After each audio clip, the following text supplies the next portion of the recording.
ఈ రోజు అసెంబ్లీలో వైఎస్ జగన్మోహన్ రెడ్డి గారు వాళ్లకు సంబంధించినటువంటి ఎమ్మెల్యేలు ఎమ్మెల్సీలు చేసినటువంటి రాద్ధాంతాన్ని భారతీయ జనతా పార్టీ తీవ్రంగా ఖండిస్తా ఉంది.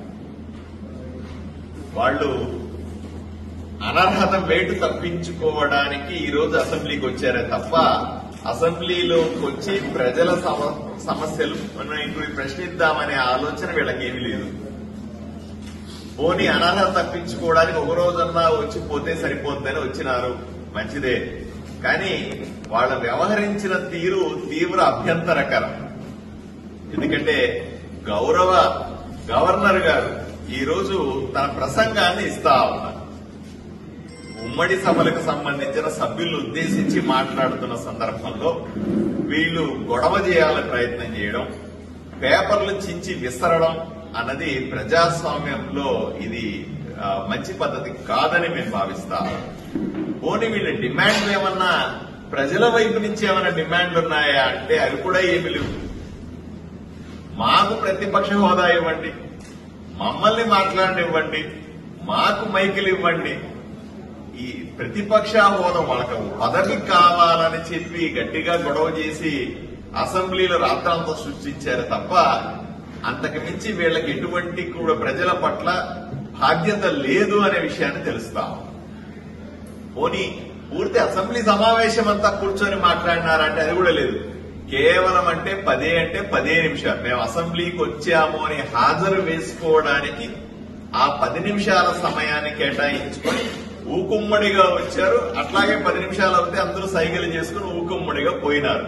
దీనివల్ల ప్రజలకు ఒరిగేదేమిటి? ఎంతో ఖర్చు పెట్టి ప్రజాధనాన్ని వినియోగించి అసెంబ్లీ నడుపుతూ ఉంటే అసెంబ్లీలో ప్రతి గంట నడపడానికి లక్షల రూపాయలు ఖర్చు అవుతుంది.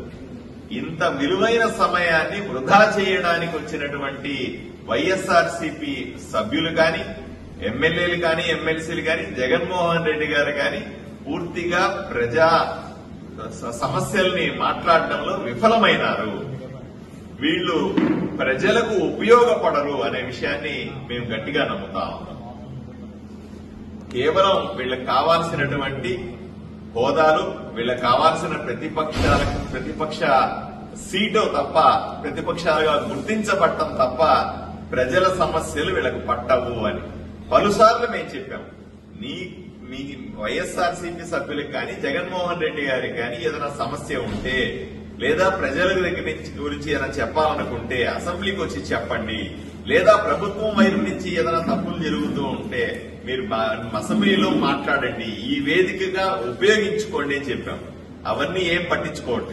నేను ఇంట్లో కూర్చొని మీడియాలో మాట్లాడతాను, మీరు అసెంబ్లీలో సమాధానం చెప్పండి. మీరు ఇంట్లో కూర్చొని మాట్లాడితే అసెంబ్లీలో మేమెందుకు సమాధానం చెప్పాలో అర్థం చేసుకోవాలి. ఇవన్నీ కూడా వృథా ప్రయాస. మేము కాదు జగన్మోహన్ రెడ్డిని, వైఎస్ఆర్సీపీ పార్టీని ప్రతిపక్ష హోదా లేకుండా చేసింది. ప్రజలే మీరు మాకు అవసరం లేదు, మీరు అధికారంలో కాదు కదా, ప్రతిపక్ష హోదా కూడా పనికిరారు అని చెప్పింది ప్రజలు. ప్రజలు ఇచ్చిన తీర్పు మేము అమలు చేస్తున్నామే తప్ప ఇదేదో కూటమిలో అంతా కలిపి మాకు ప్రతిపక్ష హోదా లేకుండా చేస్తున్నారన్నది అబద్దమని తెలుసుకో జగన్మోహన్ రెడ్డి అని స్పష్టంగా ఆయనకు తెలియజేస్తాం.